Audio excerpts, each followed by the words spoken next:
Welcome to Grand Sumo Breakdown, the unofficial sumo podcast for official sumo fans.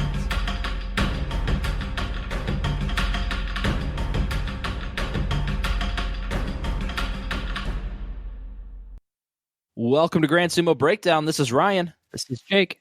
This is Fleric. This is Mac. And this is our preview episode, our first real one in a little while for the Nagoya Basho. Sumo's back, guys. Don't jinx it. They still have a week to take it away from us. It certainly is exciting, though. Like, there's potential of it happening. A very high potential. I'm grumpy, and we're going to get to why. So yeah, this is our preview for the Nagoya Basho.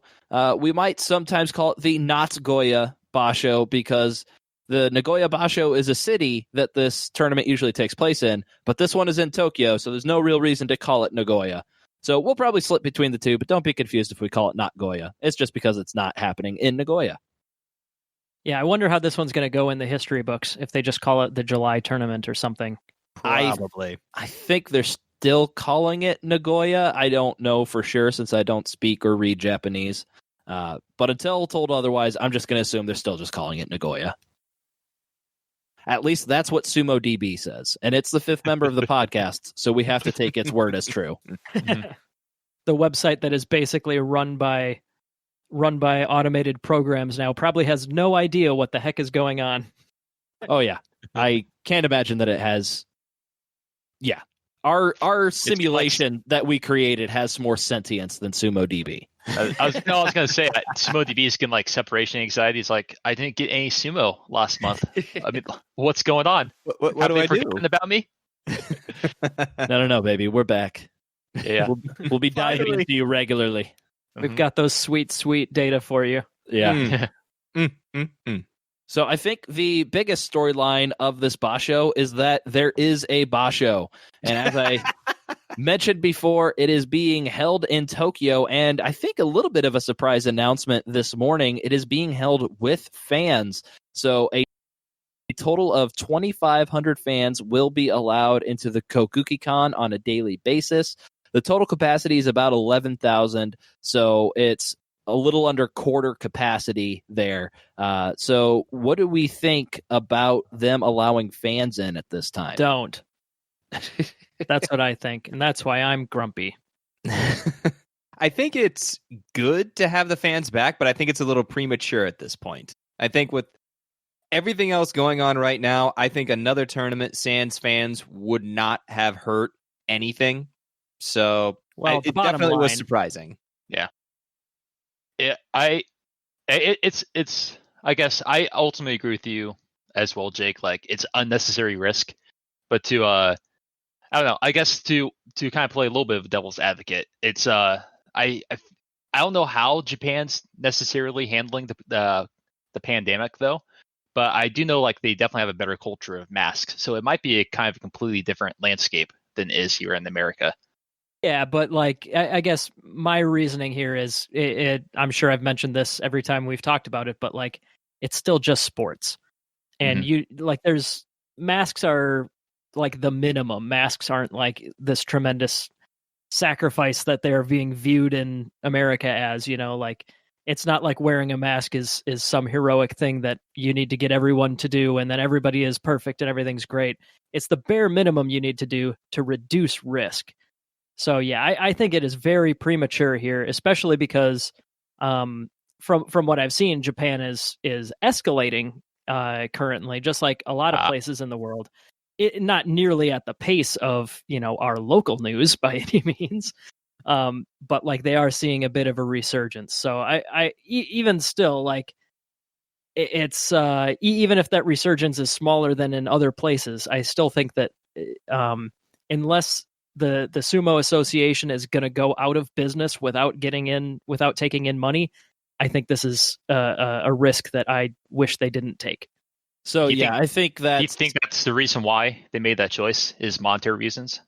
I'm sure that's the by far largest factor, is they do need that revenue, because they lost all ticket revenue for the March tournament. And I can understand that their costs haven't necessarily gone down to host a Basho, Mhm. But if your revenue goes down, obviously that changes the equation. That's a Yeah. big deal. It's a Mhm. bummer. I get it. But like, I understand the motivations while disagreeing with the action, I guess is what I'm saying. Yeah. That's my take too. It's because of money. Because I know in Tokyo they like own the Kokugi-Con, right? So it's a whole lot cheaper. But they unfortunately might be completely out of the money spent to reserve the Nagoya kind of hall, where the Aichi Dolphin Arena, wherever that Mhm. place is. But yeah, so I bet they're out a shit ton of money to kind of give a little bit of view of what I think the Sumo Kokugi-Con is kind of running into doing this. And But remember, it's saving the money because they don't have to pay for everyone to travel and put everybody up in hotels too. So Yeah. it's a massive money saver to hold it in I think Tokyo. I think like holding like putting I think a lot of people will stay at local places and maybe not necessarily hotels and such, like shrines. I know like I remember reading talking to Hana stay like at some kind of local shrine while they were training into the other place. So I don't know. I'm just I guess I ultimately do agree with you though. It's an unnecessary risk. Like I'm kind of sad. I'm grumpy about it too. I wouldn't say I'm grumpy about it. Because I don't know what exactly the state of the affairs are in Japan right now with their cases, and we don't know what their financial status is, because it's not just that they lost the money from the Haru Basho. No. Which God, Haru is Hatsu had people. Yeah, Hatsu had Tokushoyu. Haru happened, no people. Lost a bunch of money there. No Natsu, lost a bunch of money there. And then we've also lost a couple of Jungyo tours, which are big promotional and money makers for them. And they already have canceled the Jungyo tour that usually happens in December. So they already know that there's going to be declined money in that. And I'm betting that there's going to be reduced capacity of fans in the September Basho, and they've already announced Kyushu is also going to be taking place in Tokyo. So I imagine if they're moving Kyushu in November from Fukuoka to Tokyo, they're also anticipating a reduced capacity of fans there. So that's almost a full year without getting their typical money, and so they have to get that in somewhere. So I understand why they're doing it, and they're putting in quite a few precautions to make sure that it's as safe as possible. And I trust the Japanese people a lot more than I trust American people to actually follow those restrictions and to stop the spread of coronavirus as much as possible. Yeah. Just for reference here, I pulled up the numbers just to give this a little bit more context when we talk about Japan having a resurgence here. So back in mid-April was when they peaked, and they were talking, 600 to 700 cases confirmed per day. For the whole country or Tokyo? This is for the whole country. That's the only number I have at the moment. But like for the whole country, that was their peak. Each day they were getting 600 to 700 new cases in mid-April for a little while. They dramatically cut it back, and for all of May and June, they were in the neighborhood of like maybe 30 to 50 cases a day. So they cut it back by a factor of 20. And now for the last couple days, they've been pushing 400 again. So this is, it isn't percentage wise, it is a massive relapse, I guess you'd say.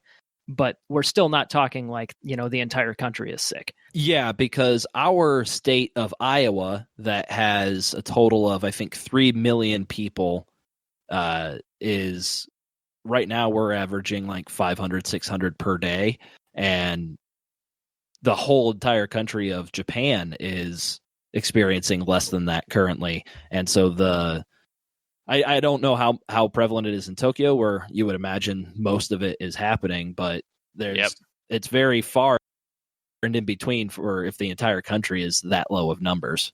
Yeah, but just remember that this is only low numbers because of the absolute garbage that the whole world has done to handle this for the last couple months. These are low numbers because we've been numbed to it. So I understand that. Like I'm fine moving on from the topic, but like I just wanted, this is something that I definitely feel very strongly about, and I don't think there's any amount of sports that should outweigh the dangers here. But yeah, it's something where you got to reach an equilibrium between the paranoid people like me and the cavalier people, and that equilibrium apparently is we're going to do 25% capacity. Thanks for. Which I think is a I do decent. appreciate you bringing that up. It's kind of a nice context because I ultimately do agree with you. Like I think there are some financial reasons, obviously, why they chose it, but it's just I still think it's a bad idea. All right, let's move on. The one thing I will like to say is like I do kind of like one of the precautions I like is they're not opening the KokuGikan to 1 p.m. Because I think one of the effed up things is that everyone below Juryo are essentially unpaid athletes that are kind of, I'm assuming, forced to do this. I don't know if they have a chance to opt out or not. I mean, they can retire and go to but like if they're in sumo, like they have to compete. They can't just be like, no, I'm not compete. I got without the risk of their rank. And even then, I don't know if they can without a doctor's note. So of actually being sick. So I got what you mean. So I thought you were like saying they were like slaves that were forced to do sumo. Yeah. So they're not opening to 1 p.m., which is essentially roughly around when Juryo kind of starts. And so they're trying to mitigate as much risk for them as possible. So I will say, of the precautions they're taking, I really like that one, even though I still think overall, like it's a messed up situation. Oh, by far, yes. I don't think them letting fans in is messed up. I think it is a decent equilibrium, like Jake said. You have to find the equal balance because Jake's right. We can't have people congregating together. It's going to cause a further spread of the virus, and it's just bad news. But the JSA, which we're assuming are just money-hungry people, and that's why they are doing this. They are also right, because if you want sumo needs money. To get money for sumo, people need to attend. And so I think this is, I'm sure they would like far more than 2,500 people to be allowed daily. And so I think this is a decent compromise between the two, where you have a quarter capacity, you have a lot of restrictions in place for what people can do, what's going to be available at the KokuGikan. There's just going to be limited food and drinks, and they've told people to eat and drink as little as possible. I think another thing I said was they need to applaud and to reduce the amount of cheering that they do. So I think compromises have to be made, and so I think this is a decent one. Now let's move on. Yay. Okay. Back to being excited about sumo. Yes. So another kind of restriction because of the whole coronavirus that was put in place was no Daigeko, which is training with Rikishi and other Heya. So you can only train with Rikishi that are in your stable, and that can affect different Rikishi in the Makuuchi division in very different ways, because there are some Rikishi in the Makuuchi division that don't have any peers at the Makuuchi level. That their next closest guy might be down in like Makushita or Sandanme, and they're not going to get any real training against real competition for like 4 months leading up to this tournament. And that could there's a lot of speculation that's going to greatly affect some of these people in these stables more than like your Sado Gatake, where you have all of your Kotos who are right at the same level. They can, they can train against each other, and it's going to be Makuuchi level competition. They're going up against training. Or you could be like Tamawashi in the Kata Onami Beya, where his next highest Rikishi is Sandanme 30 Tamakongo. And the only other Rikishi in that Heya is making his Jonokuchi debut in Nagoya. Nice. Konga is a really cool name, though. Yeah. That is a cool name. But yeah, so there's quite a few guys that are in the same boat as Tamawashi. So Mitaki Yumi is the only guy in the Sekitori ranks in Deiwa no Umi. Shohozan is the only guy in Nisho no Seki. Onosho in Onomatsu. Abi in Shikoroyama, and Takayasu in Taga no Ura, but Takayasu doesn't count because he has a Raiso Oyakata. That does help. You think he's still hanging out at the stable? Or is he like just staying away? I mean, that's his job. I'm sure he's there training everybody as they normally would. On the other hand, he is a national treasure, and they should put him in a tiny box and lock him up and keep him safe forever. I would propose a very large box. A very large box. Well, the tiniest box that he can fit in, just for safety purposes. Like Gotcha. the size of a normal room. Yeah. So that's going to be something that I'm going to track a little bit in this tournament is how do the people do where they don't have the people that they can train up against that are similar level as them to get actual real training versus people in some of the other heias where they have quite a few Sekitori in their ranks. So we have the Kisei Beia, which has 6 Sekitori, 2 in Makuuchi, being Tokushoryu and Shima no Umi. We also have the Kokonoe Beia, otherwise known as the Chiyo Beia, where we have Chiyo, and Chiyo. 6 total Chiyos, 2 of them in Makuuchi, Chiyo Tairyu and Chiyo Maru. And then, in addition to the Sadogatake, where they have 5 Kotos, all of which are in Makuuchi, we also have the Oitekaze Beia, which has 7 Rikshi that are Sekitori, including Daisho and Endo in Makuuchi. So I'll be very interested to see how, like, the levels of those guys in Makuuchi compare to how their counterparts that don't have any, like, peers to wrestle against do. That's interesting to hear that so many of those stables have a bunch of Juryo guys. Yeah, it's probably like almost half of Juryo is within those 3 heias, Oitekaze, Kokonoe, and Kisei. Yeah, there's 28 guys there total. So how many was that out of those 3 heias? 4 in Kisei, 4 in Kokonoe, and 5 in Oitekaze. So 13 out of 28. So close to 50. Very close to 50% of the guys are just 3. That must make the matchmaking awful. Yeah. I'm glad I didn't have to simulate Juryo.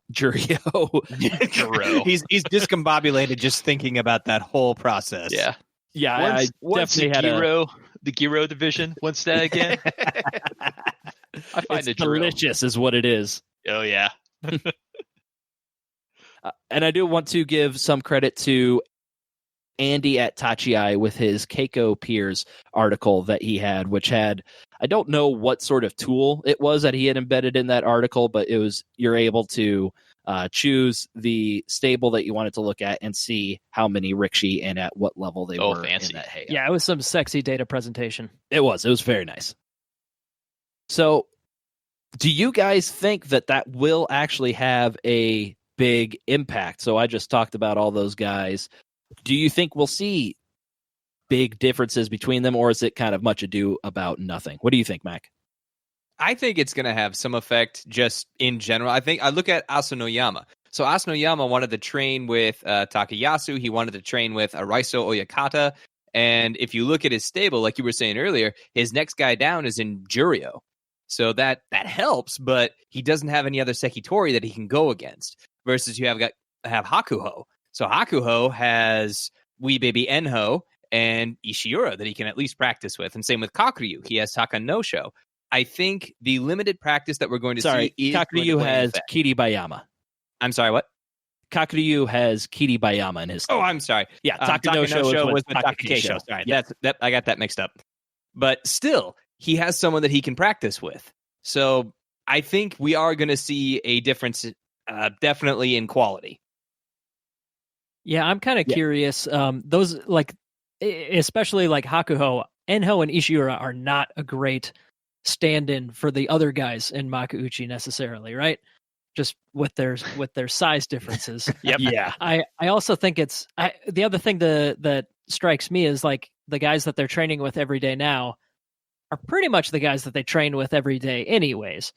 So I don't know if if I'm a Makuuchi guy and I have a Makuuchi partner from my same stable and we train together all day anyways, I don't know if that necessarily helps or hurts, because training against someone who you know extremely well and know all of their moves, I don't know if that necessarily will still keep you in better shape than somebody who's just, at the highest level out of their stable by a long margin. I don't know. On that, because that's kind of like the situation with Okinoumi and Hokuto Fuji. They're the only 2 guys that are at their level in their Heia, but going up against Okinomi, even if you've gone up against Okinomi 1,000 times, if you're Hokuto Fuji, is still going to be a better like workout to get you in like better physical condition, because you're not going to as easily bowl over like the people that are in like Makushita and Sandanme. He'll put up like a better fight, and it'll still get you in like physical condition, maybe not mentally like figuring out, okay, what can I do against these guys? Try this out against him, see how it works, because you know this guy technically, but physically, I think it can get you to a higher level than just Takakeisho maybe running into somebody in Sandanme over and over again and just knocking them out of the ring and getting nothing out of it. It's gonna be tough. I think the big thing that's probably gonna increase, unfortunately, is the injuries. I think it does depend on how each stable handled it, like whether or not they took like a tiny vacation during this whole uncertainty, or if they actually kind of kept up with their training, if they actually ramped up to it while they didn't know what was going to happen.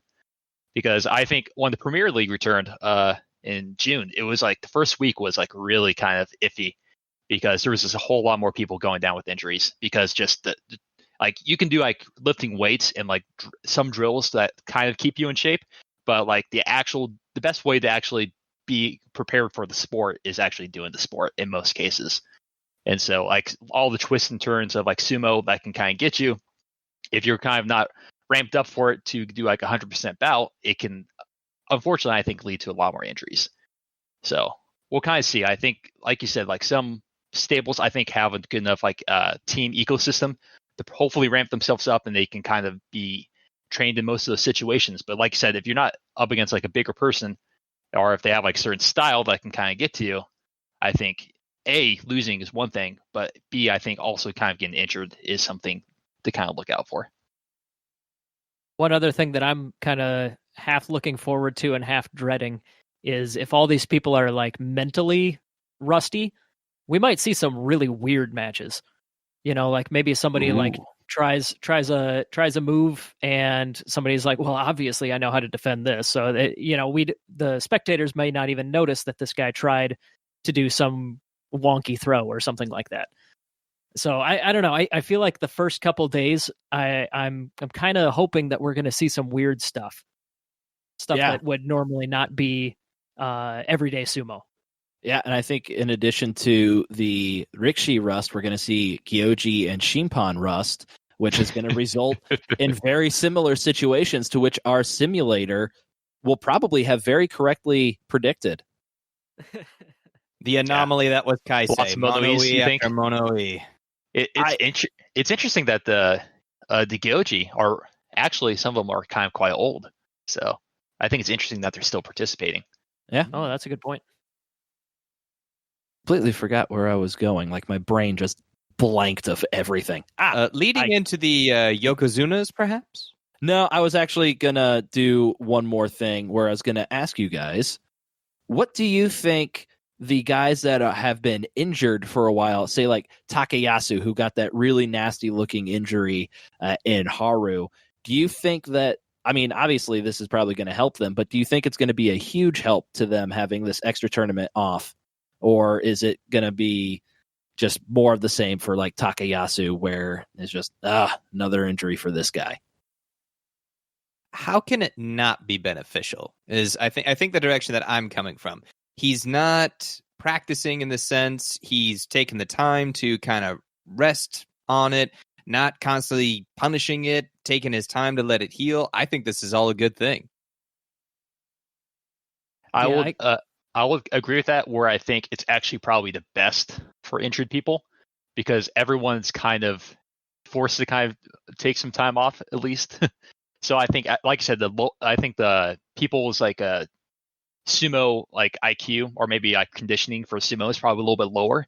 So take some time to heal up, but then also kind of being probably at a closer level to their peers when they're returning, I think is going to be only a help for them. Yeah, that's true. I didn't think about that. Sorry, go ahead, Jake.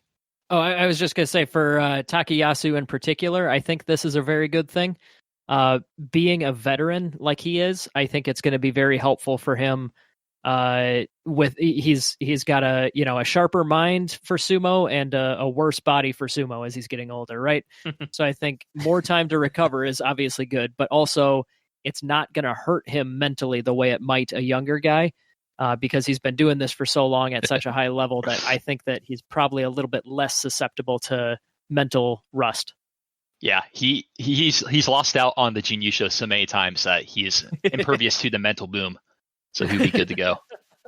Yeah, and I like that point that Flarek brought up is like Takayasu, he's going to be coming off the injury where he might not be training as much, but so is everybody else. They haven't been training as much. So it kind of levels the playing field that you might have expected somebody to come back who's been nursing an injury. They haven't been training at all. Well, everybody else is pretty much in the same boat, so it's not going to be as much of a like physical peak to jump past, except he is at the bottom of the Bansuke with all those Kotos who have been going up against each other. So this might actually be the worst case scenario for Takayasu. Are you predicting a Koto Yusho, Ryan? Wait for the Champ Chump segment and find out. Oh. Yeah, I think that the timing of this is certainly better than if Takayasu had that same injury in a normal schedule. Yes, definitely. Yeah, I will also say Takayasu probably knows how to get himself in shape. So does he knows what to do. I mean, after the past few Basho, does he? Well, I guess he's been forced to at this point. I've been assuming that's injury, thus getting in shape. And I guess I'm assuming he knows how to get in shape because he did it once to get up to the Ozeki level. That's true. So who knows? It might have just been a fluke. You take that back. I was about to say, them's fighting words, Flarek. Let's move on and talk about our Yokozuna. We have Hakuho. We have Kakbyu. They have both had a full 4 months to recover from whatever myriad of injuries they claim to be suffering from to cover up for their poor performance. And I think both of them, at least Hakuho, the last Basho, the Natsu Basho, would have typically been the one that he skipped due to injury because he's very clearly an every other tournament sort of guy. And so I'm curious, does that carry over to this? Like, is it every other Basho that he misses, or is it every 4 months that he misses? So if it's every 4 months, then he should be good here. If it's every other Basho, then he's going to pull out. What do you guys think Hakuho will do in this tournament? Will he complete this tournament? Does that factor in his Jungyo appearances and performances? Well, he doesn't have any for this tournament. All the Jungyos have been canceled. No. I'm just saying, in your every other prediction, did it also account for his Jungyo performances? I mean, typically he's not competing in the Jungyo. Yeah. Still. Just trying to think, are there holes I can exploit with this? But no, I have no idea. What's the pattern?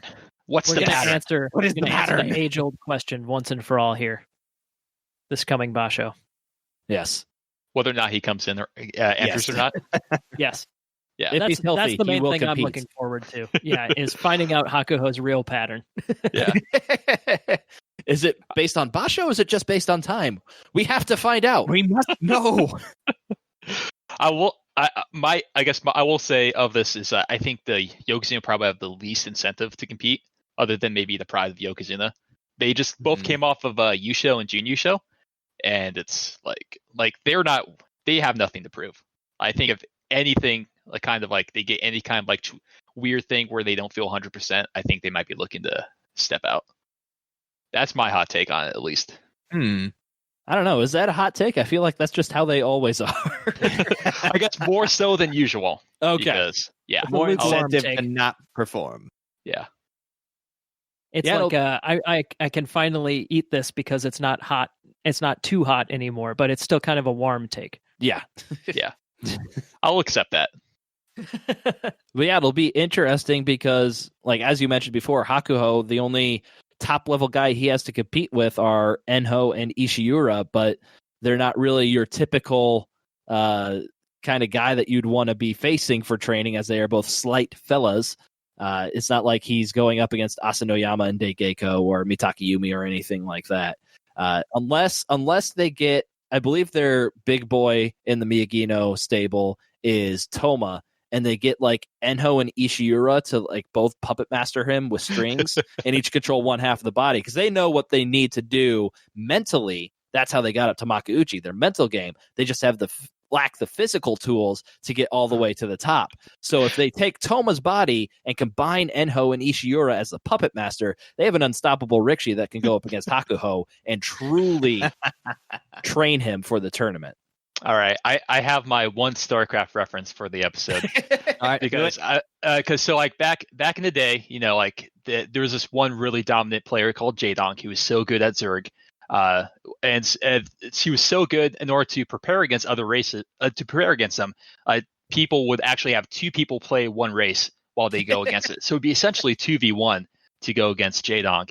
I wonder if Hako does the same thing, of where he just goes against Ishiura and Enho at once to try to get like good practice on it. I picture him walking around with one of them grabbing each leg like a child. Or maybe it's like a totem pole, like in a trench coat. Ooh. I don't know. I kind of like this Toma Voltron idea better. Ooh, Yeah, that sounds pretty funny. What if Toma wields them? Ooh. I don't think there's anything against the rules. Actually, there probably very explicitly is Their something powers against the combined, they rules. become Sumo Tori. Yeah, I think rule number 1 is that it's just one guy versus one guy. That may be the first rule. That's a But fair if they're in a point. trench coat, like, how do they know? That's why they wear Mawashis. That's it. Oh, Sumo's perfect. Yeah, Yeah. it must have happened to happen back in the day, and they had to change rules. So the original Yokozuna, which they touted as being like 7 feet tall and 400 pounds, was really just like 3 11-year-olds in a trench coat fighting sumo wrestling. And so that's why they had to they had to start the Mawashi rule and get rid of the trench coats. This is a scandal. Everybody just do it almost naked now. Yes. That's perfect. I love it. Yeah, but what about Kakadyu? He doesn't have a Voltron scenario to go up against to finally hone his skills before the tournament. He just has Kiribayama. So, I mean, if Kakadyu is going to be really good against defending the Okuri moves, the rear moves, the spin around moves. Ooh. But other than that, Kakadyu might be in trouble. His frontal defense may be lacking. Yeah. Watch your 6. Got it. We're good. So let's get an official prediction from everybody. Will both Yokozuna complete the tournament, Jake? Nah, Fleric swayed me. I think I'm agreeing with him that they'll both be on a pretty hair trigger to pull out. That's my prediction. All right. What about you, Fleric? Yep, I agree with that. I think if anything kind of messes up their preparation, like this one is, at their age and at their kind of rank, I think they would probably be looking for any excuse to pull out. For the record, Fleric agrees with Jake, who agrees Yes. with Fleric. This cycle What is about you, complete. Mac? Do you agree with Fleric, who agrees with Jake, who agrees with Fleric? I Keep the think at chain least going. one will stick it out. I don't know which, but I think at least one, just for the pride of Yokozuna, will stick it out. For the sake of being different, I'll say they both finished the tournament. They've both had 4 months off. Hakuho has his Toma Voltron he's been going up against. Kakadyu will be unbeatable if you try to go for the rear moves. So I say that both gets them to finishing the tournament. And you know what? I'm going to say it. Hakuho probably wins. Yeah. Whoa. I Yeah, can hot see that. take there. So, Yeah. here's something that just came to me. Should Kakuryu start the match facing the other direction? It's I think technically yes. the rules. I think you're right. Yeah, he has to face forward. No, I feel can like you? that's too dumb to even write as a rule. Like I thought you had to face. Well, wait, hang on. Unless the fist can be going the other way, but then his butt would be in the other Rikishi's face. It doesn't say a dog can't play basketball in here. That's kind of what I was hoping for with the whole Toma Puppet Master thing. It's just so ridiculous. They can't have thought somebody would actually try it, and so somehow it's ridiculously legal. Airbud set the precedent. Speaking of Airbud and Ozeki, what about Takakeisho? Is he going to avoid demotion? What was that segue? I loved it. That's Airbud fantastic. equals Ozeki equals will Takakeisho avoid demotion? I don't know why that needs any more explanation. Because you didn't say his name, Buddy. The dog's name was Buddy. Yeah, I said Bud. Airbud. It's the movie. That's all that Continue. matters. I'm So, so yeah. confused. All right, Jake, Will Takakeisho avoid demotion this tournament? Like Air Bud? Yes. Like Air Bud avoided being eliminated from the basketball tournament he was probably playing in that one movie. I think Takakeisho will be able to avoid it because it seems that the times that he's struggled has been primarily health related. And so being as young as he is and this extra time, I'm expecting him to come in at a very healthy level. And Takanosho, you said, was his stablemate, right? Yes, yes. I think that's a good stablemate that very well could help him keep his physical form in check here. And I think he'll do okay. I think he'll be back onto like a healthy level Takakeisho, which is 8 to 11 wins, give or take, at this level is my guess. Yeah, and he also has Takagenji, former Makuuchi Rikishi, that is in Juryo right now. So another body that he can have matches against. I think I agree with Jake there. I think while the Yokozuna probably have not as much to prove, I think he's probably super thankful that Basho got canceled. I think he's probably been taking it seriously to get in shape. Mac, are you like me who is having trouble getting over our simulation where Takakeisho just got trucked by everybody and got demoted after 10 matches? Because I just have that stuck in my mind that Takakeisho is just going to go like 7-8 or 6-9 and he's going to get demoted again. Am I alone here, Mac? I think you're alone there. I have confidence that Takakeisho can do this. I've had to really try to distance myself from this. Yeah. You've done a better job than me. Back. Yeah. I'm pretty sure Mitake Yumi in my head is just going to take this whole entire thing. Ooh, now, hang on. That one's really hard for me to separate from at this point. Mm-hmm. What about his new Ozeki counterpart in Asanoyama? He has been probably the most consistent and hottest Rikishi over the past year. Just got the Ozeki debut after the Haru Basho. Has to wait an extra 2 months to finally compete at the rank. But Jake, how do we think Asanoyama does in his Ozeki debut? Well, to shamelessly steal a bullet point that, no one will believe you, Ryan, that you wrote this because I'm the one saying it. One of the things that often accompanies new Ozekis is the stereotype Ozeki hangover. They have new responsibilities, new ranks, new extra crap they got to do when they get promoted. So the stereotype is that your first tournament as Ozeki, because of all those distractions, you didn't get to train as much and you won't do as well. So I think this timing is pretty solid for him. Having any media stuff that he would have had to do is either already done or got canceled for obvious reasons. So I don't think he's going to have any Ozeki hangover, meaning he'll be at Asanoyama levels, which is excellent. Yeah, that's one that I can fully get behind. And I think it's probably because that's what our simulation also said. Also that. I'm really concerned that all of my predictions for this Bansuke or Basho are going to be solely based on what our prediction said. But yeah, there's no reason to think Asanoyama will do any worse than 10-5 because I believe he's had 5 straight tournaments with double-digit record. Like I said, he's been the most consistent guy. He's got that Yusho last year. He's gotten a June Yusho or 2 since. So yeah, I don't think there's any reason to think Asanoyama will be anything other than at least the second or third best Rikishi in this tournament. Unless he was partying the whole entire time. That's a long hangover. Yeah. Yeah, what if he said something like, I'm going to party until the next Basho, and then like he took it as a solemn vow. Yeah.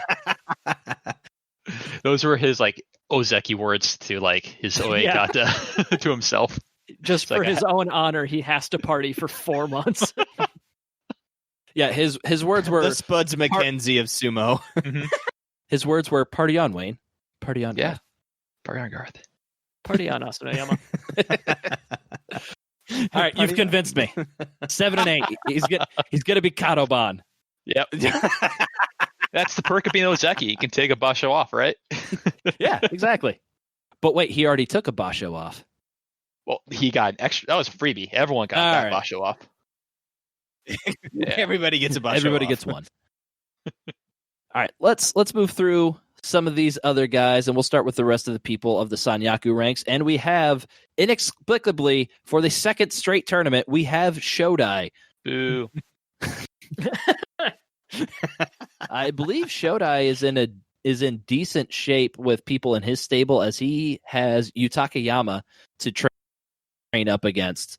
So he's not going to be out of shape or anything like that.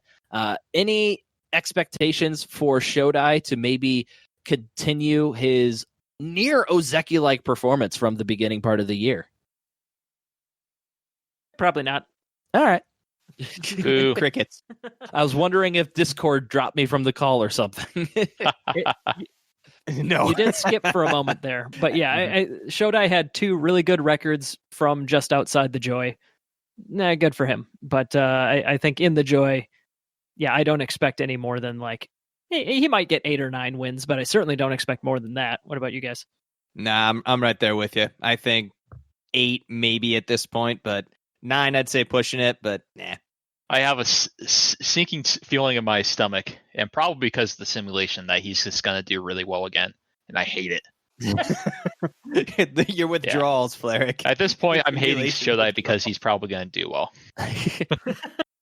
I think this is the one where we finally get real Shodai. I'm done believing in Ozeki Shodai or anything like that. For real, no real reason, but I'm calling 6 and 9 for Shodai here. I think this is where he falls back down to earth and we get real Shodai, which is like Maegashira 3 and 4 in perpetuity. I like what you're saying, Ryan. I like the Kofu jib. I don't care what the other people say. You're all right. Yeah, I think on a previous episode I may have been a Shodai believer, but because I don't listen to the episodes after I put them out, I am free from any obligation to be consistent. Nice. What You and me about both. his fellow Sekiwake, the not-so Basho Yusho winner, Mitake Yumi? Can he live up to the hype that our simulation had for him? Can he put together another double-digit winning Basho? Maybe finally keep an Ozeki run going? Is this the time for Mitake Yumi, Mac? What is the current temperature in Tokyo right now? I'm guessing hot. Okay, and is there ample amounts of sunshine? Probably Probably. not. It's probably rainy. I don't know. That could affect things. I was starting to buy this summertime performance deal theory that you had there, Ryan. I'm like, this could actually have merit. We have no evidence to the contrary at this point. Zero evidence, Jake. Okay. Speechless. No, I think he definitely has the potential as long as he stays healthy and shows up. What more can you say at this point? Mac, I would like to extend that statement to every single wrestler. Except a few. We know a few aren't going to do well. Hey. Now, I have to keep to my kind of mental thought process of where, preparation is going to affect some people. Takayumi is kind of known for not taking practice seriously, so I am actually probably going to be more skeptical than usual because I think of people being not conditioned for Sumo, I think he might be one of those on top of the list. Good point. Yeah, I'm definitely going with 8 and 7 Mitake Yumi here, like destroying that 10 and 5 record that he could have potentially made as the beginning part of an Ozeki run, albeit it was at M3. We've seen crazier things happen. I think, 8 and 7, followed by a 9 and 6, followed by a 7 and 8, followed by an 8 and 7. There, you got the next 4 Mitake Yumi Bashos predicted for you right there. I'm gonna double down my hot take and say 6 and 9 Mitake Yumi. All right. Let's talk about our Komusubi for the briefest of seconds, as probably 2 of the Rikshi that we just can never think of anything to talk about, Daisho and Oki no Umi. So I'll just throw this question out there. Which one of these guys will perform better this tournament, Fleric? Daisho Oki no Umi? Yes. Okay, I have heard of one of them, so Oki no Umi. Yeah, who's that other guy you're talking about? Yeah, what? Well, I mean, Daisho's going to get 7 and 8 because he got 8 and 7 last time. Next. Okinoumi, I mean, he's been here before. In his career, he has spent a decent amount of time up at the top here-ish. I think I brought it up on our Not So Basho preview, but Okinoumi has never had a winning record in the Sanyaku ranks. So he'll do less badly than... Oh, wait, but I already said 7 and 8. How can you... Boys, I'm stuck. 7-7-1. Yeah, there you go. There you go. I think they're going to have the same record. What that record is, I have no idea, but I think they're going to have the same record. Way to sit on a fence for absolutely no reason, Mac. You're welcome. Strange hill to die on. Yeah. These are not the most memorable. I say not most memorable Rikishi, so. I'm trying to think of things to say about them. I'm like, I think they're going to have the same records. I mean, I'm sorry. What I'm hearing from Mac is Daisho and Okinoumi will have the same record, or Mac quits the podcast. That's what I heard. Yeah. I didn't hear that. You must check your mic there, Ryan. I think things are a little garbled on your end. Yeah. Well, the I thing also that heard Ryan say if both Yokozuna don't, if both Yokozuna don't complete, he's also quitting the podcast. Accurate. Is that what that was? Yeah, accurate statement. We'll see how you guys do without me. And I have already made it clear that my words mean nothing. So I'll still be here next time. I thought Jake was going to say, I've already decided to quit after this one. No. All right, let's talk about some guys in the zone of death. We've got Yutakayama. We've got Onosho. I kind of lumped those two together in my mind. They kind of came up around the same time. I mean, we've compared them in the past, I think, but which one do you think is going to be doing better this tournament? So, like I said, Yutakayama, he has Shodai to compete against in training for whatever that's worth, and Onosho is the lone Sekitori in his Heia. I am going to say that I think Yutakayama is probably more likely to do well than Onosho.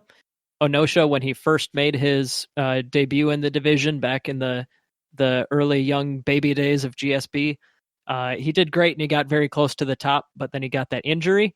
And since then, he has not proven that he can hang in the Joy. So I think for that reason, mainly, I think Yutakayama is still on his way up, and Onosho may hit a peak here, at least for the time being.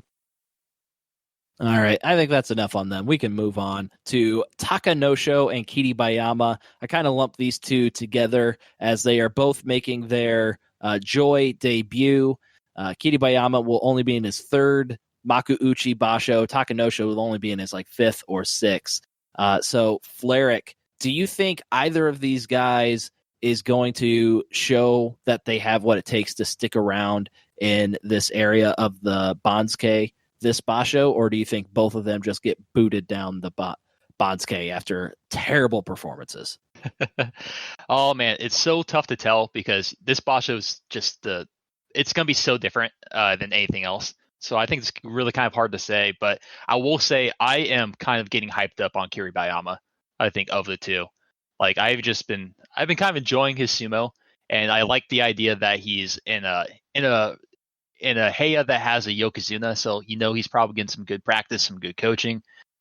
I think of those two, I am feeling pretty good about Kiribayama. Everything that I've seen is Kakuryu has taken Kiribayama under his wing, and that means force-feeding Kiribayama extra bowls of rice on a daily basis to fatten him up. After chewing up in his mouth, baby bird, mama bird style. We had no reason to go there, Fleric. There's absolutely no reason for that. You said under his wing, Yeah, you started the metaphor, Ryan. Yeah. I forgot we had avid bird fact fan Fleric on the podcast. That is true. Oh, man, I love my birds. All right, so Fleric's got Kiribayama sticking around and Takanosho with a 1-14 performance. Got it. Yep, or I quit the podcast. Or he quits the podcast. Mm-hmm. All right, Mac, are we going to have a rebound Basho from Enho this time? He went 6-9 in the previous tournament. I definitely think we're going to be seeing the return of Wee Baby Enho. Now that everybody's forgotten all of his tricks, nobody can prepare for the amazing Mawashi magic that man can pull.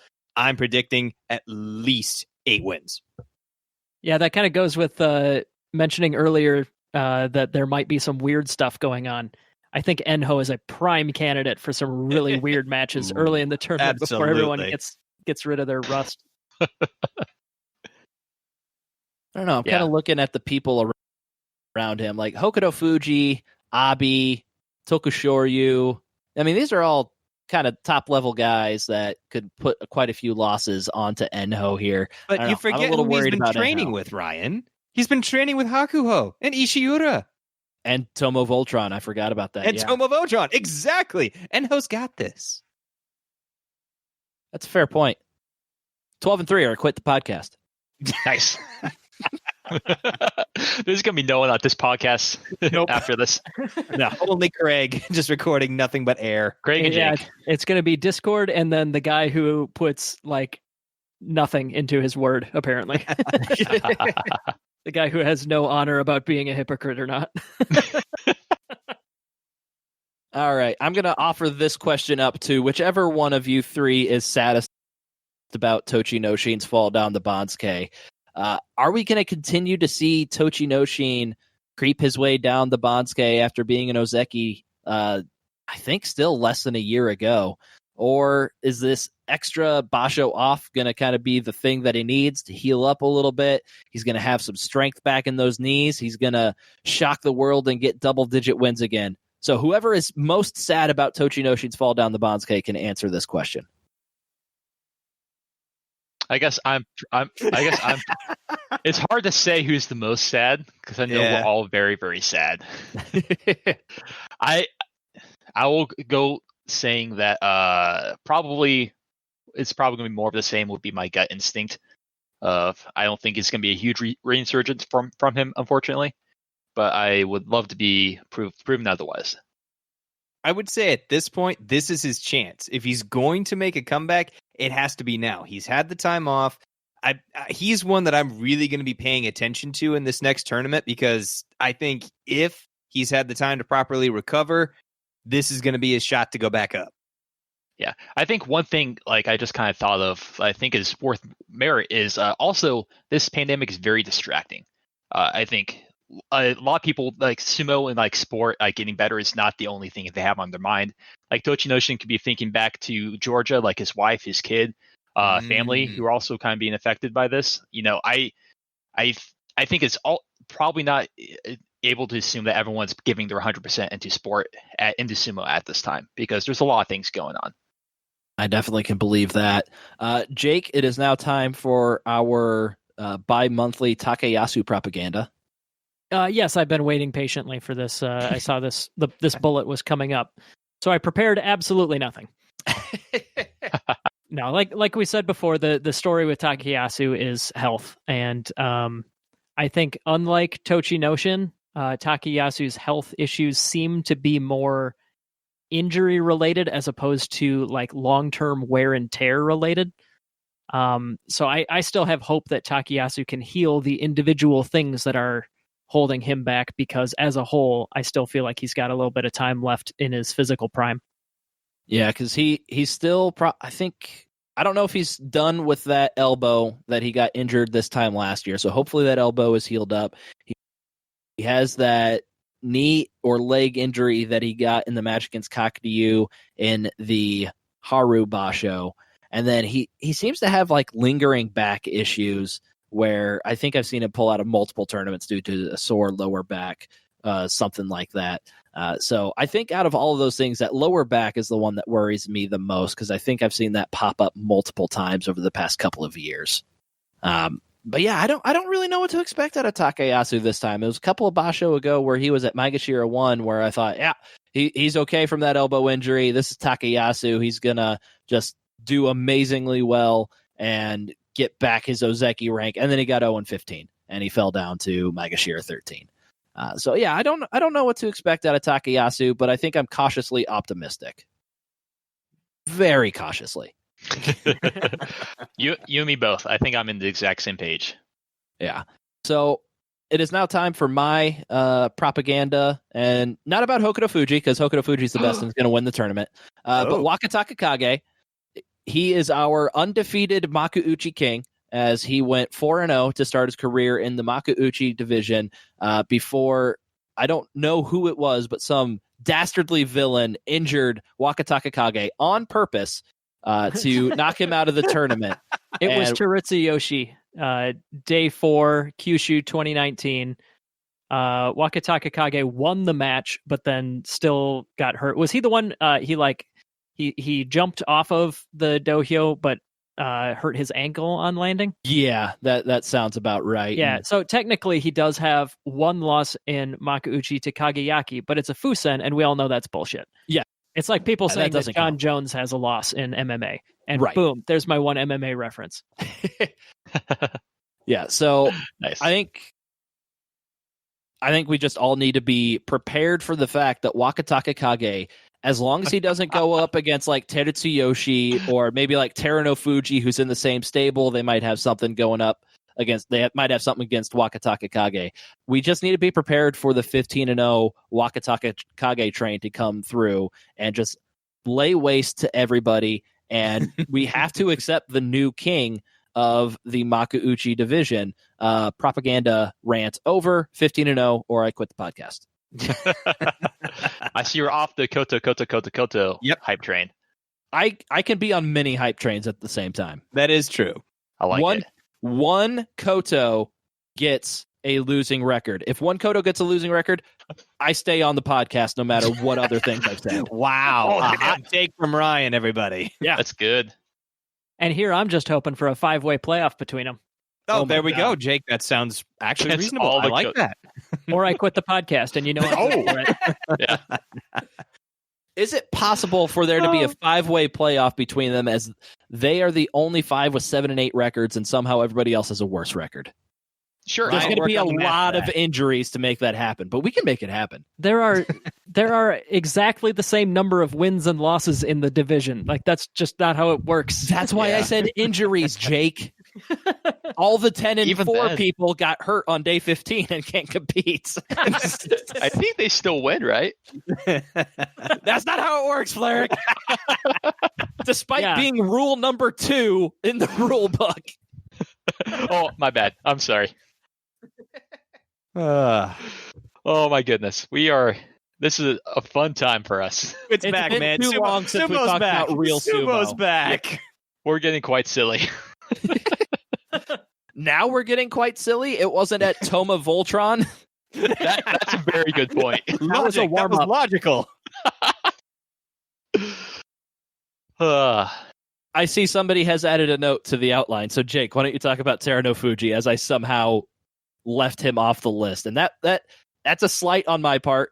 That was my bad. I messed up. I should have included Terano Fuji. You're too busy getting hyped up about Waka Waka Waka. Yeah. I got to Ozzy Bear Wakataka over here. Kage. I got to Wakataka Kage on the Bansuke. I usually do these people in order of their rank, and I'm like, you know what? What's better than Wakataka Kage? What can top that? Nothing. So, Terano Fuji's triumphant return to the Makuuchi division after over 2 years. The former Ozeki making his way back. But Wakataka Kage exists, so who cares? We do. Oh, Yes, okay. Some people care. All right, then you guys talk about it. I'll keep thinking about Wakataka Kage. So, okay then. Terano Yeah. Fuji. Let's see. A year and a half ago, when he came back from injury, he has lost 1, 2, 3, 4, 5, 6, 7, 8, 9. He's only lost 10 matches in a year and a half, as he has rocketed his way back up to the top. Our simulation, however, did not think that was good enough. Our simulation was like, nah, screw this guy. This guy in particular, yeah. So he did awful in that, but that was based on numbers, and we all know that Terano Fuji is too large for numbers to make sense. I think that he's going to do okay, but I'm not expecting him to blow us away. I don't know. I feel like it's just the default position has to be that somebody injured that badly, it shouldn't be ready to come back to the very, very top level so quickly. To me, like that feels like the default position. So I guess it's purely on a gut feeling here, but I think that it's going to be a tough one for him, but not necessarily like a disaster. I'm thinking he'll probably, let's see, he did 10-5 from Juryo 3 last time. I'm expecting somewhere between like 6 and 8 wins or so is kind of where I'm thinking that he'll end up. I'd love to be wrong because it'd be great to see him get back up near where he used to be, but yeah, I'm expecting kind of a lukewarm Basho from him. Yeah, It's just awesome to see him in Makuuchi again. yeah, it's definitely awesome to see. I can see someone come back. I think I have an opposite take on you, Jake, because I think he's actually probably going to get another 10-5. I think he's going to do really well, simply because I think he looks like he's in form about the way he just kind of mowed through Juryo with a 10-5. I haven't seen too much, and maybe I guess I'm kind of making some assumptions about his style, because this was kind of before, when he was big, was kind of before I was paying as much attention to sumo. So, but I think the style of just being big and strong is relatively easy to pull off. So I think he might be able to, even without too much practice, still be able to do pretty well. So he did have an interview about a week or so ago. I got the highlights of that from @SumoFollower on Twitter. And what she relayed is that he's very dedicated to his training, but he still has to take painkillers to kind of get through the training. So it doesn't sound like he is fully recovered from his injuries, and who knows if he ever will be at this point. So that kind of tempers my expectations a little bit. But I mean, how many other guys are probably on painkillers while they're doing this? I would imagine it's quite a few, but it does temper my expectations a little bit. So I get the same about lukewarm take as Jake does, where he's gonna do okay. For the record, his style of sumo is yorikiri. Yeah. Like period. He has 5 times as many yorikiri as Oshidashi. He takes advantage of his size. Yeah. Can't teach size. Well, yeah, but like you can still have big guys that are primarily pushers, but Terunofuji is not that. All right, you guys have heard us talk about quite a bit our Basho simulation that we did to simulate the Natsu Basho. And we talk about it a lot because we put a lot of hard work into it. And so we're going to milk it for all we can. So if you are curious at all to see what the results were for that simulated Basho, maybe you checked out a sumo for 4 months because you knew there was not going to be a tournament. You didn't pay attention. We don't blame you a lot. We blame you a little, not a lot. Be grateful for our hard work. Yes. You can check out our previous podcast that we did talking about that simulation. You can also scroll back on our Twitter feed to see what the results were on the final day if you're interested. As you might have figured out, Mitake Yumi won our simulated U show. So I wanted to kind of stop by our simulation and just take stock with everybody. Things that happened in our simulation that we want to see happen in this Nagoya tournament, or things that we saw happen in the simulation that we absolutely do not want to see happen again in this Nagoya tournament. So we'll start with Fleric. What do you want to see happen that did happen in our simulation? I would love to see Tokushoryu do well. I think I forget what he got, but he got like he was like up there in the Yusho race, I think, for a little bit. Yeah, and, he got like 10-ish, I think. It was 10-5 or 11-4. I don't remember off the top of my head. Yeah, I'm always gonna be rooting for that guy to like win everything. So I would love for him to just keep on doing well. I think one of the main things that I want to see, and we kind of hit on it earlier, is Asanoyama having a strong Ozeki debut. I think it is very important for the sport of sumo right now to have a strong Ozeki. It's something we haven't had for the past year and a half. And we really need to start seeing these young up-and-comers come up all the way, hopefully to the rank of Yokozuna. So I would really like to see a strong double-digit debut for Asanoyama as an Ozeki. He got 12-3 in our simulation. That would be perfection if he could get that in this tournament. What about you, Mac? Adding on to that, I want to see more of the Magashira ranks upsetting the Joy. I mean, that was one thing that I absolutely loved about our simulation, was seeing Kiribayama do his thing, seeing Takanosho do his thing, and just watching how the mid-rankers actually were contenders. I'm hoping for at least something of that caliber. Maybe not against Asanoyama because I got a soft spot for him, but definitely want to see Magashira performing Let me skip ahead to things I don't want to see happen. I don't want to see Aoyama cost Asanoyama the freaking Yusho. Because Aoyama beat Asanoyama in like day 10 or 11 that denied us an Asanoyama versus Mitake Yumi playoff on the final day. What about you, Jake? What do you want to see happen in the Basho that happened in the simulation? I have completely diametrically opposed things that I want to see happen that I take it back. So we're talking about things we want to see happen that did happen in our tournament. Yes. So what I do want to see happen is I liked that Ishiura was the leader, like outright for a day or two. I liked that the simulation captured the fact that there's very often a Maegashira surprising us. And it's something I didn't realize that I would be so excited for, but I want to see who on this particular tournament is going to be that Maegashira who is like frustratingly and confusingly in the lead or in the Yusho race late into the tournament to try and, kind of like light a fire under the top ranker guys who are, more likely to be in the Yusho race. I like seeing that, and I'm really looking forward to see who are going to be our big surprises, like Ishura was in our simulation. Yeah, I'm kind of the opposite of that, in that I'm looking forward to seeing a high-quality Yusho race. And when I say high quality, I mean the caliber of the Rikishi that are in the Yusho race. So coming into the final day, so we not like our simulation. Well, no, our simulation in the final day, we could have had Mitake Yumi win, we could have had Hakuho win, we could have had Asanoyama win. There was one Maegashira that could have won, but we had a Yokozuna, an Ozeki, and a Sekiwake, all that could have won the tournament if like Mitake Yumi had lost his final day match. So I'm looking forward to seeing that in this tournament as well, like our simulation where we have the top ranked guys representing the Yusho race. Have some of the stars up in there. So exactly, yeah. It might be good to have like Jake was saying, like a mid-level, making sure it's still up there, but like make sure that he actually has. It's always nice when they have some, like they have to like face against the tough guys to prove it to win. So it's not just like the newcomer and the other guys shit in the bed. Yeah. Yeah. What about you, Fleric? What's something you do not want to see happen that our simulation predicted? I do not want to see Terunofuji go Kyujo.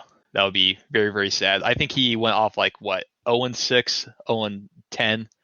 Yeah, he started 0-. Yeah, he started 0-6 and then pulled out. Yeah, I think he can do better. As I obviously said, I think he has at least probably, like I said, I'm shooting for a 10-5 for him. So I would be very sad if he just goes Kyujo after all this time of trying to heal up.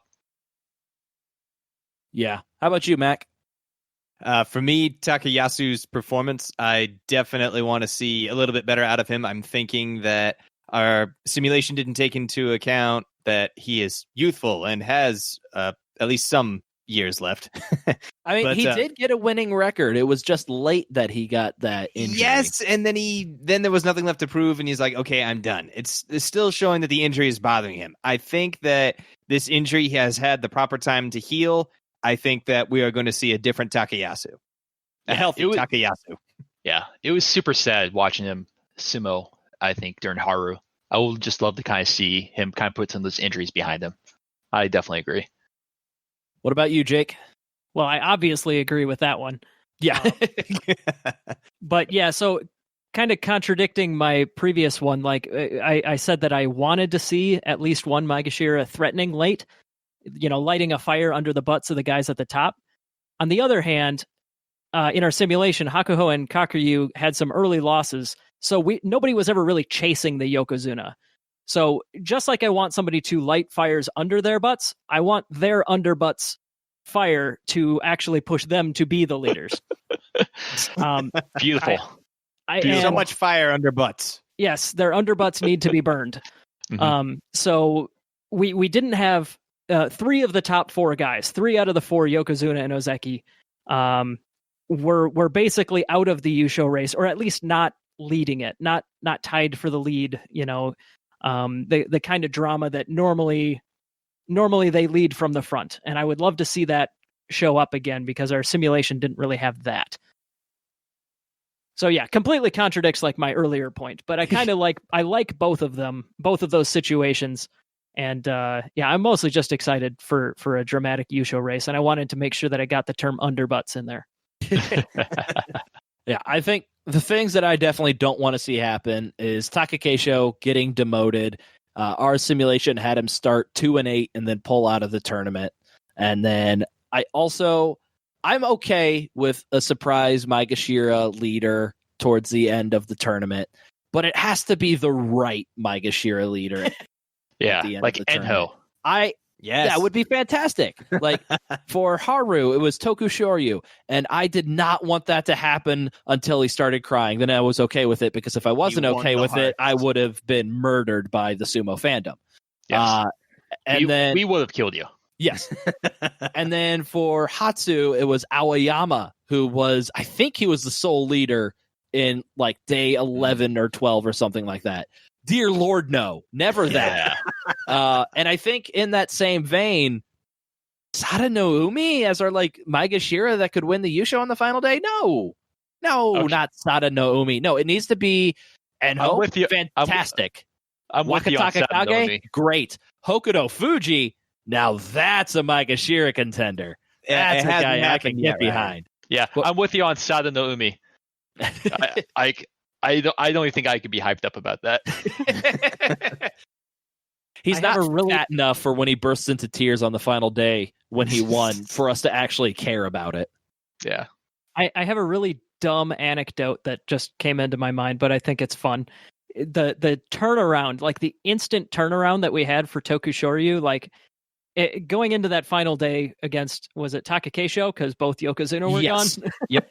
So going into that one, it was like, this is so dumb. I don't want to see this. And then like he knocks him down, and all of a sudden he's crying and he's like so excited, and it like instantly completely 180'd on him.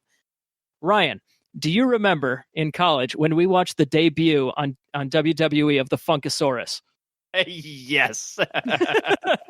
So they had this. You mean the best thing I've ever seen in professional wrestling? Exactly. So they introduced what was his name? Brodus Clay? Yes. So they introduced Brodus Clay, the Funkasaurus, and this like dumb funk music comes on, and we're like, this is the worst thing I've ever seen. Somebody call my mama. Yeah, and then he like moonwalks out with like strippers on his arms to like, and it as the song blows up, and we instantly just completely 180'd on him.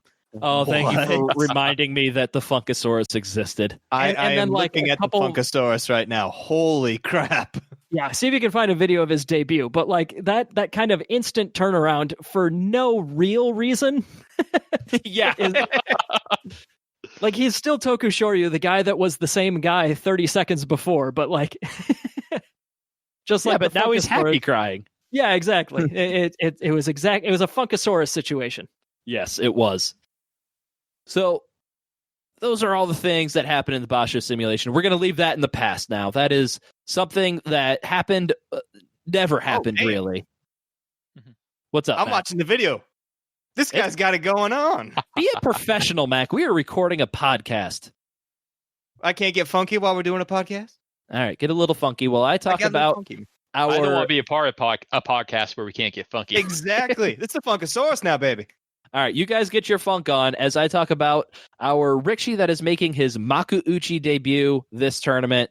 A little bit delayed from when he probably would have liked to do it, but that is one of our 5 Kotos, Koto Shoho, who is debuting at the Maegashira 15 East rank. He is only 20 years old. He joined Sumo very early. I believe he was 18 years old when he joined Maizumo in Kyushu of 2017.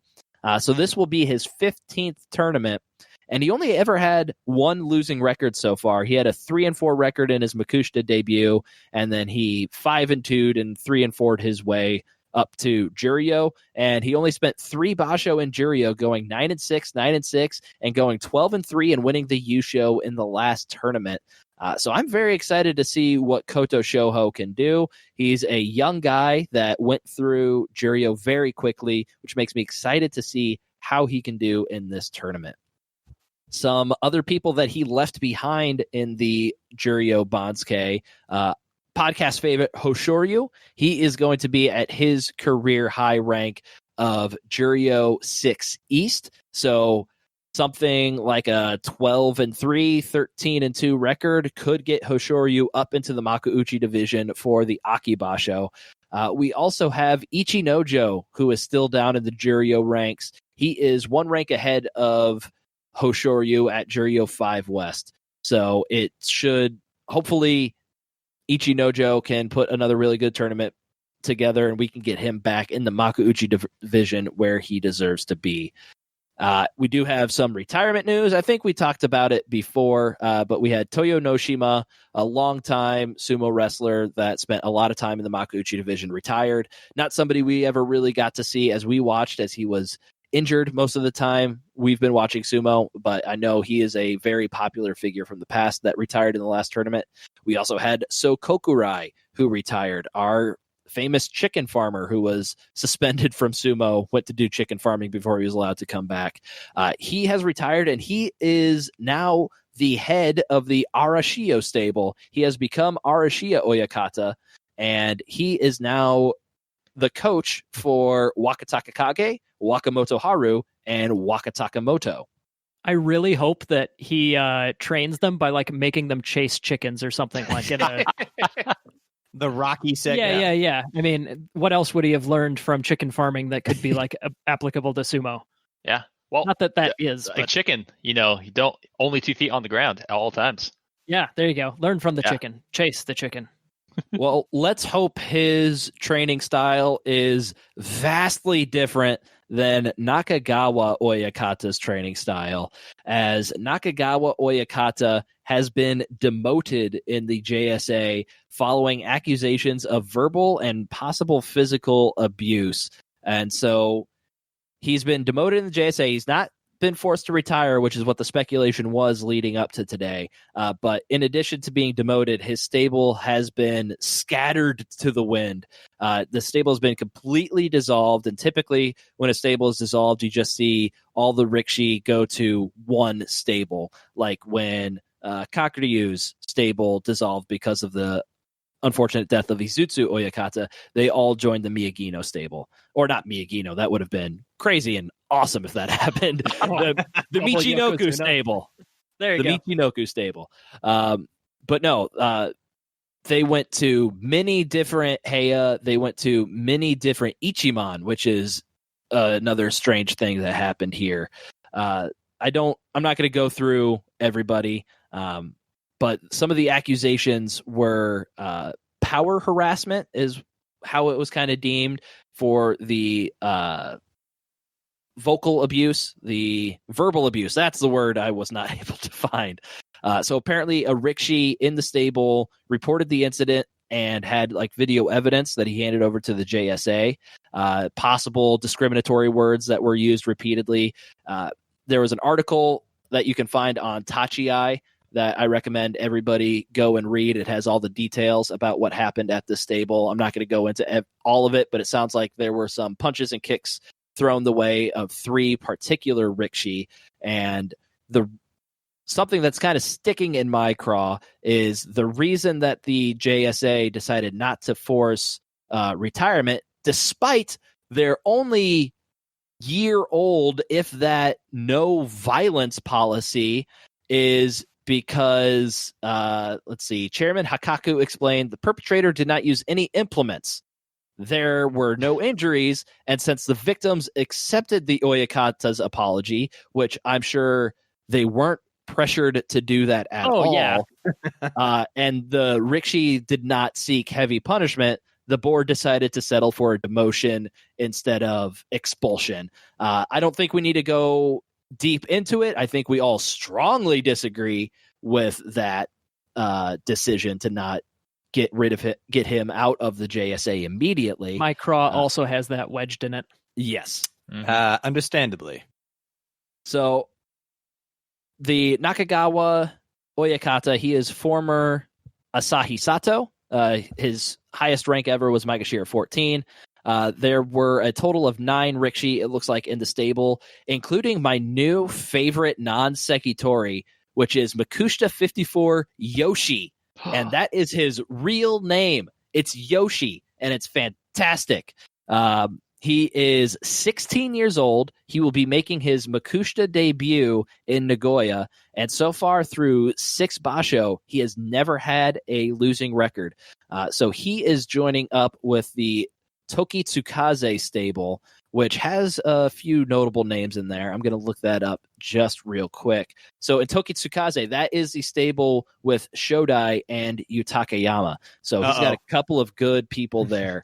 Flarik is automatically not liking this. I don't think Flarik can deny a Rikishi named Yoshi. I'm just trying to imagine living a life named Yoshi, and it sounds like a party.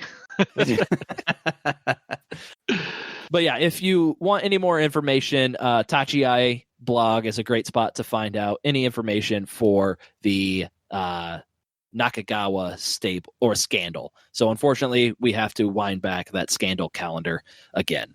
They're disbanding the entire stable. Like Ryan said, they're getting sent to other stables, scattered into the wind. They're burning down the stable building, and they're firing the ashes into the sun. Yep. Yeah, they're doing everything possible except for following the punishment guidelines that they set for themselves to follow. Yeah. The Rikishi apologized, and they didn't ask for severe. Of course, it's up to the people who were victimized to determine the punishment for the person who victimized them. Yeah. So dumb. I will say once again, I think something like this happened. I do like that this was reported, and there was something like it's probably not what we exactly want to see, but it's still pretty severe like reaction to it. So that does make me hopeful that incidents like these are hopefully not happening nearly as often.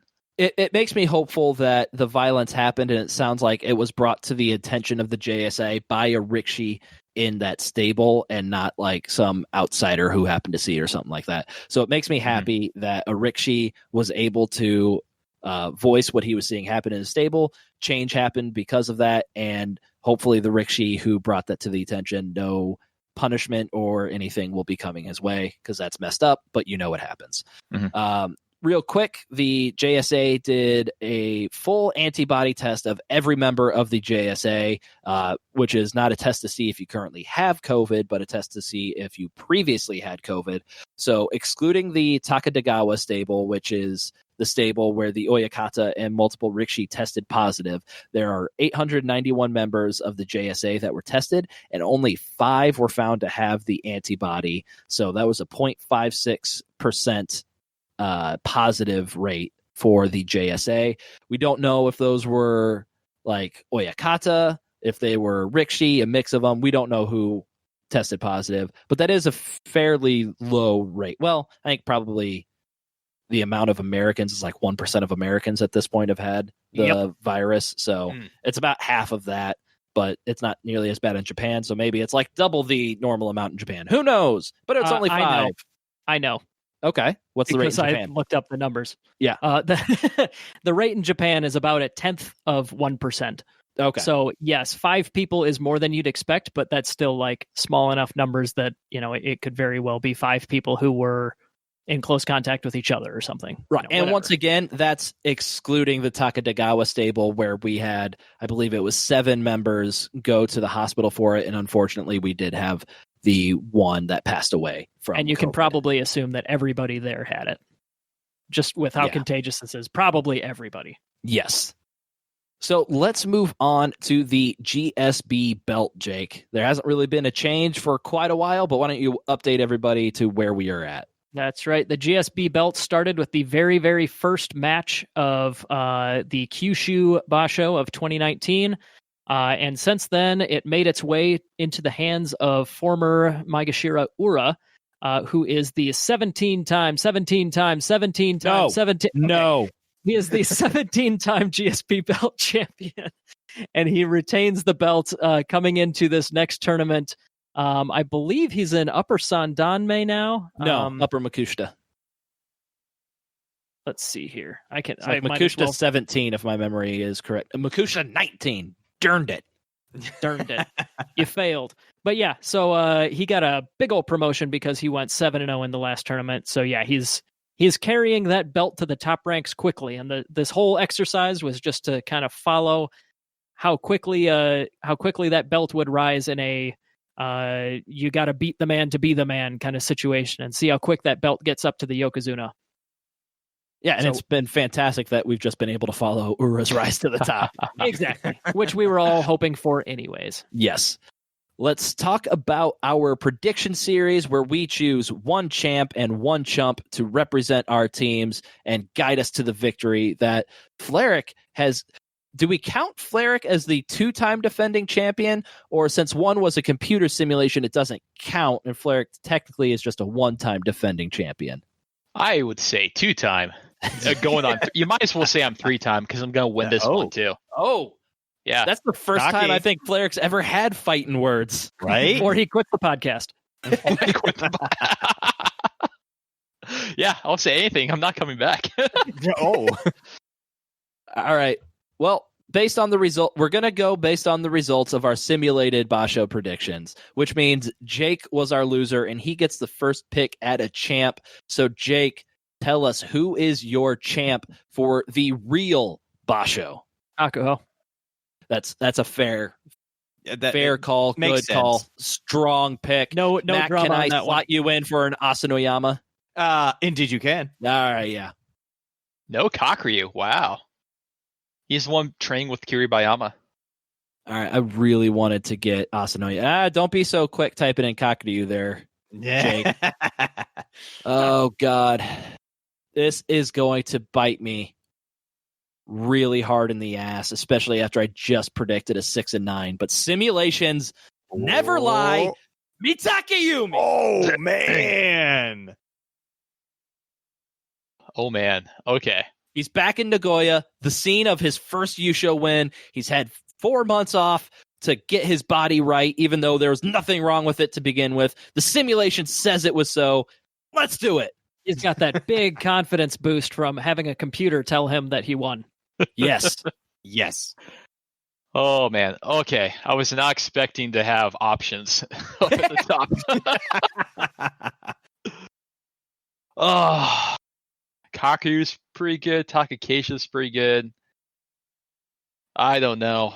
I think I got to double down on my hot take earlier. I'm going to go with Terunofuji. Ooh. As my champ. All right. I think he's going to destroy his competition where he's at. All right. Very interesting. All right. So our fans get a shot at picking their champ. And so we have a recent development. Coming into this podcast as we were recording, Mitakeyumi had the most votes. But I checked Twitter during the podcast, and Hakuho got one more vote to tie himself with Mitakeyumi. So, Jake, I am thinking of either the number 1 or the number 2. There's something more exciting than that. Jake, I am thinking of either the left boob or a right boob. Whoa. That is more exciting.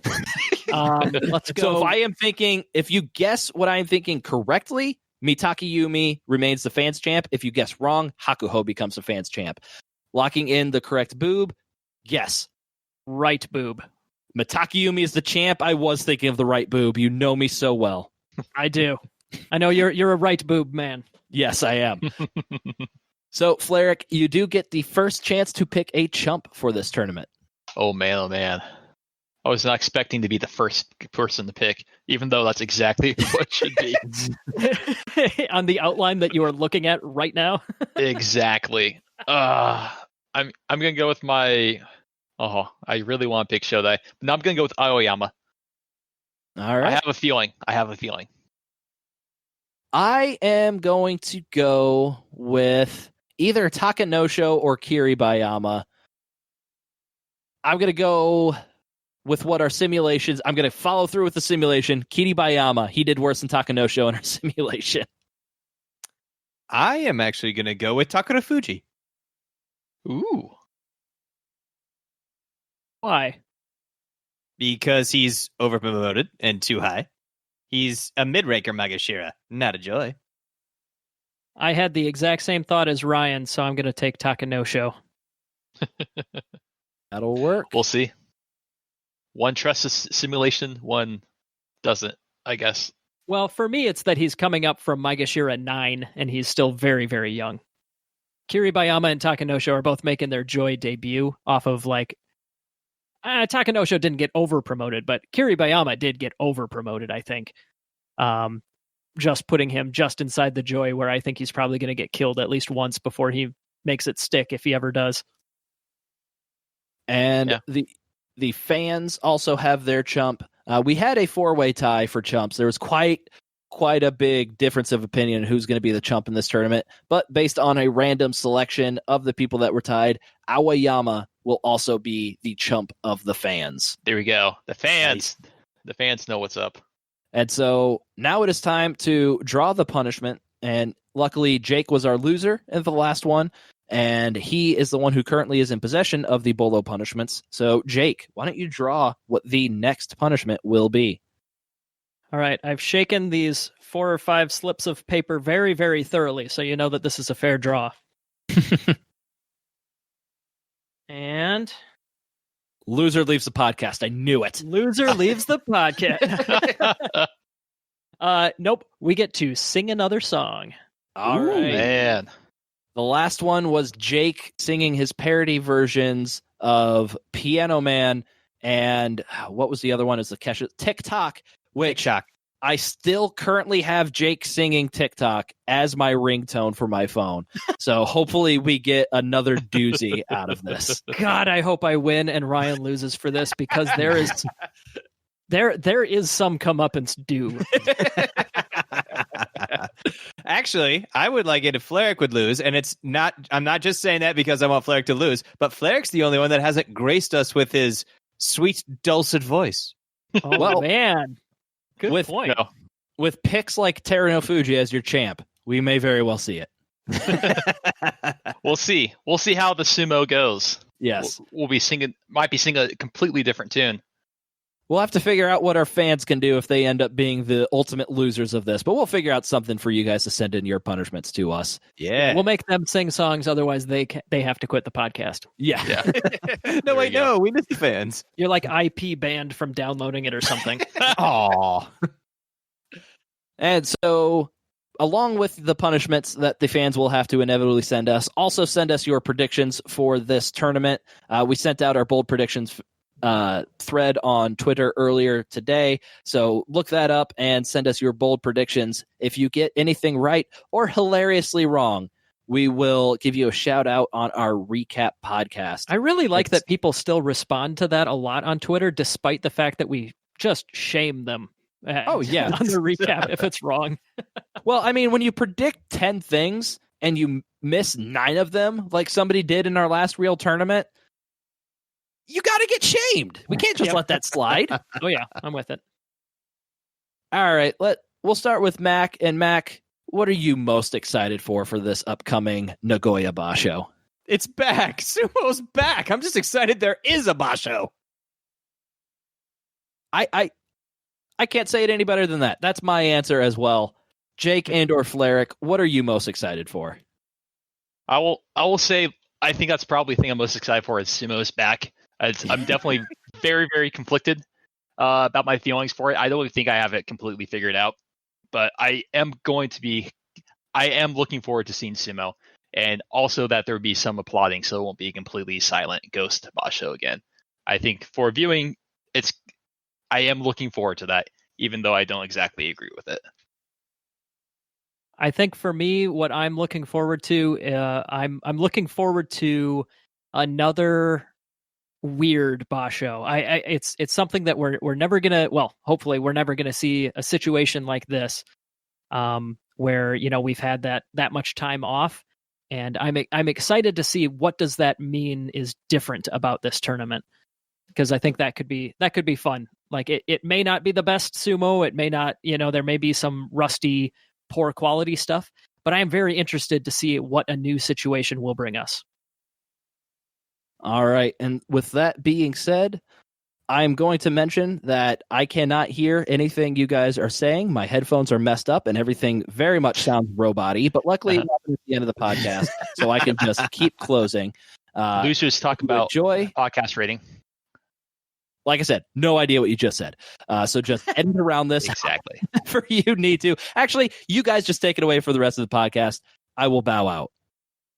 Oh no, he was supposed to talk about podcast ratings. Something about rate us, whatever. He always talks too long on that part. Rate us on Apple Podcasts. Give us a 5-star review. We would appreciate that. Oh man, the consummate professional. If you find us on social media, Facebook, Instagram, Twitter, Grand Sumo Breakdown.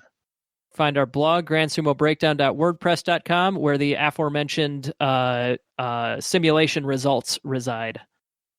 If you have any questions, comments, or corrections, drop us a line at grandsumobreakdown@gmail.com or give us a call at 805-613-7866. That's 805-613-SUMO. Sumo starts again on July 19th. And to take us away, why don't we play a recap of recent sumo events from our field correspondent, B. We'll see you at the Midway. Hockey oi!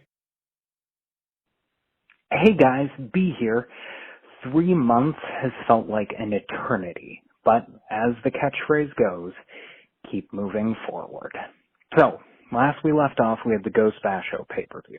I have to give them credit. While the sounds of unmuffled man meat certainly take some time to get used to, they did their best with what they could. And given the circumstances, they definitely pulled out the sure thing storyline to go with it.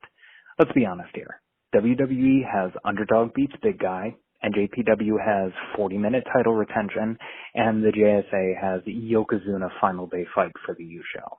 Doesn't matter where we are or what the situation is, watching the best book guys in the promotion ramp up the drama to make that final day make it or break it match, that's booking 101. Send the crowd home happy, right? I mean, figuratively speaking this time, since never mind. My favorite part was the bait and switch with Aoyama. I'll admit it, I'm a mark. I got worked building him up to make you think they were going to pull another one-off nothing cup winner, and then like every Cena versus mid-Carter feud during the PG era, Law Hakuho wins. Their Ozeki booking makes me a little nervous, though.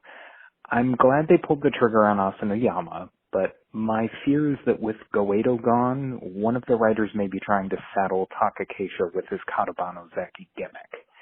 They need to play to Taka's strengths if they want him to stay over and just let him be him. There's plenty of gimmicks throughout history worth recycling, and I really don't think that's one of them. Anyway, I'm just glad we've got Sumo again. We've all dealt with this break in different ways, said some things on a profanity-laden voicemail we might regret, fantasy booked an entire house show tournament, but what's important is that we're in this together. See you guys on day 15. Thank you for listening to Grand Sumo Breakdown. Until next time, throw your salt high And keep moving forward.